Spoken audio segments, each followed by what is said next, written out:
আপোনালোকক জনাইছো এটা বিগ ব্ৰেকিং নিউজ। আত্মসহায়ক গোটৰ মহিলাসকলৰ বাবে মুখ্যমন্ত্ৰী হিমন্ত বিশ্ব শৰ্মাৰ ডাঙৰ ঘোষণা। বহাগ বিহুৰ প্ৰাক্ষণত মহিলাসকলে লাভ কৰিব চৰকাৰী আঁচনিৰ ধন। মহিলা উদ্যমিতা আঁচনিৰ বাবে আবেদন কৰা সকলে শীঘ্ৰেই লাভ কৰিব ধন। 1 এপ্ৰিলৰ পৰা মহিলাসকলক ধনৰাশি প্ৰদান কৰিব হিমন্ত চৰকাৰে। বিহালী সমষ্টিৰ পৰা আৰম্ভ হ'ব এই আঁচনিৰ ধন প্ৰদানৰ কাৰ্যসূচী। 10,000কৈ 124টা সমষ্টিৰ আবেদনকাৰী মহিলাই লাভ কৰিব এই ধন। ফোনযোগে ৰাজ্যৰ মহিলাসকলক চৰকাৰৰ ফালৰ পৰা জনোৱা হ'ব 10,000 টকা উপযুক্ত কামত ব্যৱহাৰ কৰিলে পুনৰ 25,000 ধন প্ৰদান কৰিব চৰকাৰে।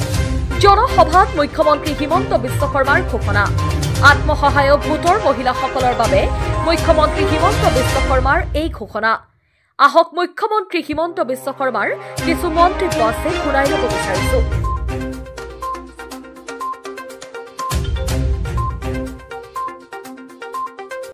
আমাৰ মহিলাসকলে বিশেষকৈ আত্মসহায়ক গোটৰ বাইদেউসকলে যি 10,000 টকা আঁচনিত ফৰ্ম ফিল আপ কৰিছিল মুখ্যমন্ত্ৰীৰ মহিলা উদ্যমিতা আঁচনি, এই আঁচনিখনৰো ধন আমি 1 এপ্ৰিল আজিৰ পৰা 12 দিন পিছৰ পৰা আমি বিলোৱা আৰম্ভ কৰিম।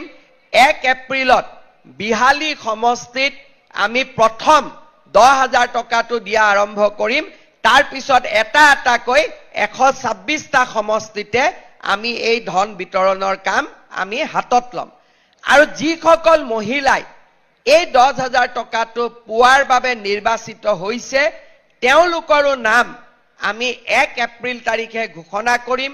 ফোন যোগে আপোনালোকক আমি জনাই দিম যে বাইদেউ আপুনি 10,000 টকাটো পাবৰ বাবে আপুনি নিৰ্বাচিত হৈছে।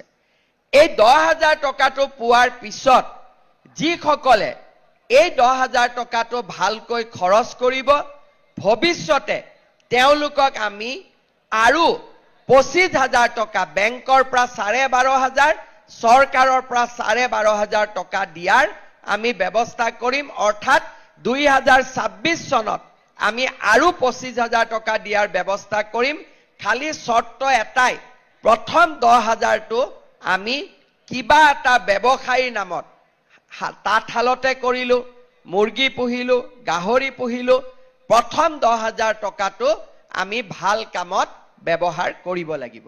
আমাৰ মহিলাসকলে বিশেষকৈ আত্মসহায়ক গোটৰ বাইদেউসকলে যি 10,000 টকা আঁচনিত ফৰ্ম ফিল আপ কৰিছিল মুখ্যমন্ত্ৰীৰ মহিলা উদ্যমিতা আঁচনি, এই আঁচনিখনৰো ধন আমি 1 এপ্ৰিল আজিৰ পৰা 12 দিন পিছৰ পৰা আমি বিলোৱা আৰম্ভ কৰিম।